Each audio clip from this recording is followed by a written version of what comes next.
Daily current news में अभी की खबर है, विश्व धरोहर समिति की मेजबानी करेगा भारत।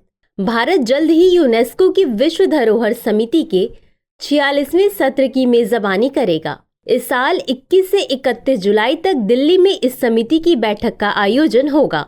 यह आयोजन नई दिल्ली को सांस्कृतिक और ऐतिहासिक विरासत के संरक्षण पर वैश्विक चर्चा के केंद्र में रखता है। इसके साथ ही यह विश्व मंच पर भारत की समृद्ध सांस्कृतिक विरासत को प्रदर्शित करने का एक महत्वपूर्ण अवसर है।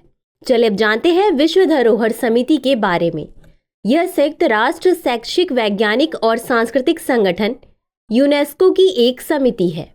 इसकी स्थापना साल 1972 में यूनेस्को के 17वें सत्र में की गई थी।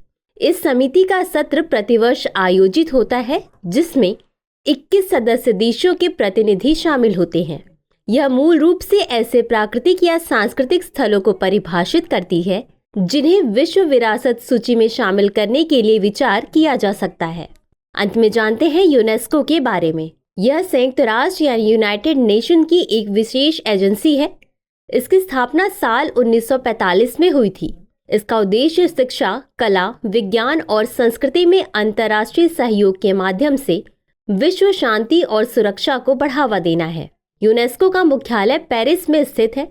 इसमें 194 सदस्य और 12 सहयोगी सदस्य शामिल हैं। दुनिया भर में इसके 50 से अधिक क्षेत्रीय कार्यालय हैं। तो चलिए देखते हैं आज के अभ्यास प्रश्न को। निम्नलिखित कथनों पर विचार कीजिए। 1. यूनेस्को की स्थापना साल 1945 में हुई। 2. यूनेस्को का मुख्यालय पेरिस में स्थित है। उपर्युक्त में से कौन सा या कौन से कथन सही है या सही है? ए केवल 1, बी केवल 2, सी 1 और 2 दोनों, डी न तो 1 और न ही 2। इस प्रश्न का उत्तर कमेंट बॉक्स में जरूर दें। अभी के लिए बस इतना ही। शुक्रिया।